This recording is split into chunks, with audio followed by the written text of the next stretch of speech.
माला पूरी होने तक वार्ता नहीं हो सकती। बोलना बीच में पहला दोष।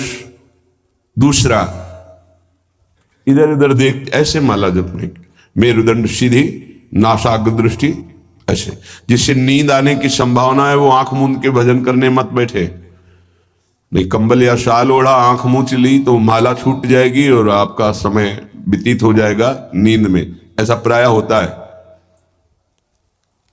कठोर आसनों पे बैठ करके नींद ना आवे इसलिए नासाग्र दृष्टि रख के जप किया जाता है। उस मंत्र का ध्यान करते हुए आंख खुली हुई, बार बार पलक झपकना ऐसे ये नहीं, नासाग्र दृष्टि रखते हुए मंत्र जप करते हुए बोलना नहीं। जैसे 11 माला का नियम दिया है गुरु मंत्र का, तो जिनकी विशेष विशेष सेवाएं हैं, जब आपको समय मिले, जितना मिले अधिक से अधिक आप मंत्र जाप करें।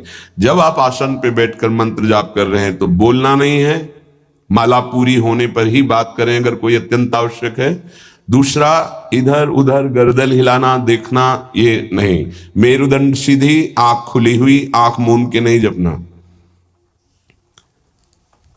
एक महाभागवत की पत्नी निरंतर भगवदाकार वृत्ति में रहती थी, तो उनके पति जब पूजा में बैठते तो आंख मूंद करके बैठते ध्यानस्थ ऐसे। एक बार उन्होंने पूछा कि प्रभु, आपके आंख मूंदने और आंख खोलने में अंतर पड़ता है क्या? तो उनका पड़ता है।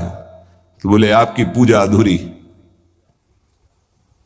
हम चाहे बाहरी दृष्टि में हो या आंतरिक दृष्टि में हो, एक ही चिंतन होना चाहिए, आंख खुली हो या आंख बंद, तभी सच्चा उपासक है।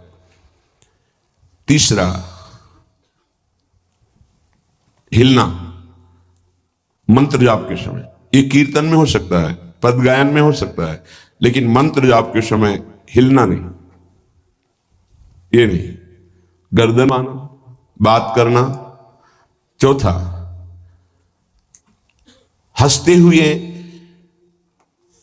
प्रपंच की वार्ता करना, हंसी मजाक चल रही, बोलना मतलब उत्तर देना।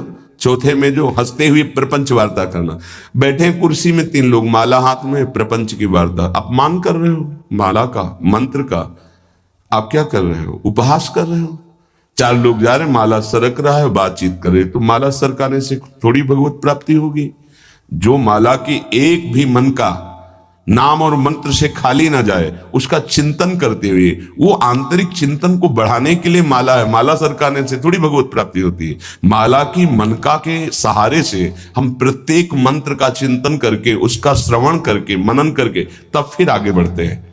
ये थोड़ी कि जल्दी जल्दी। किसी किसी की माला को तो देखते हैं कि इतनी रफ्तार से कैसे चल सकती है। अगर हम केवल राधा नाम भी जपें तो इतनी रफ्तार से नहीं चल सकता, क्योंकि हमें लिखना है राधा राधा।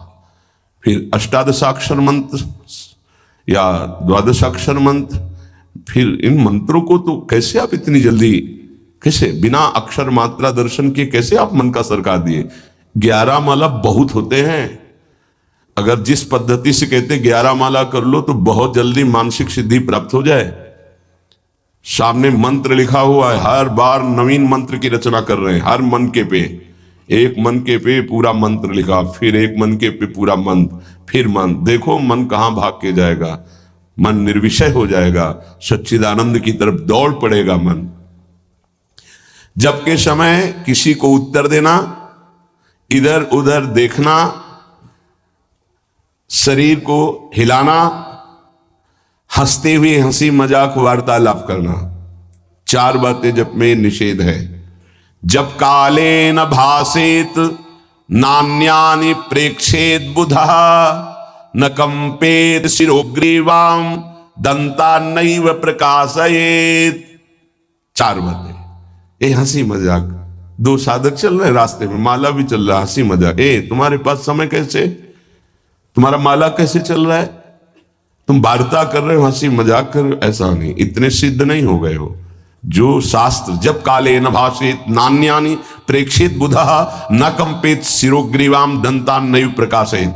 माला जपते समय ये ऐसे हिलना डुलना, शांत, हंसी मजाक, न दंतान नैव प्रकाशयेत, दांत नहीं दिखाई देने चाहिए।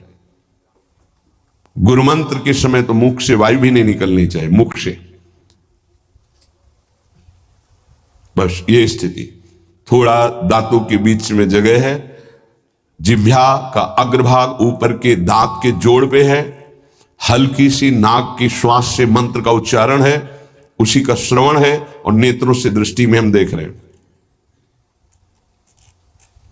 भगवदाकार मंत्राकार वृत्ति करनी है। प्रभु के मंगलमय नाम उच्चारण करने से करोड़ करोड़ जन्मों के पापों का नाश होता है, ऐसा शास्त्र और ब्रह्म ऋषियों ने निश्चय किया है। भगवान का नाम उत्तम श्लोक है, पवित्र कीर्ति है। जो नाम जप करता है वो पवित्र कीर्ति वाला हो जाता है, वो उत्तम श्लोक भगवान को प्राप्त कर लेता है, भगवत स्वरूप हो जाता है। इस मार्ग में चलने वाले उपासक से, चाहे वो ज्ञान मार्ग का हो या भक्ति मार्ग का हो, कोई पाप बन जाए तो शास्त्रोक्त प्रायश्चित करने की आवश्यकता नहीं है। जैसे कृच्छ व्रत, चंद्रायण व्रत, बड़े बड़े कठोर व्रत पापों का प्रायश्चित करने के लिए हैं, वो केवल नाम जप, नाम कीर्तन अपना बढ़ावे, उसी से सारे प्रायश्चित हो जाएंगे। जप करने वाले को अन्य प्रायश्चित करने की आवश्यकता नहीं है।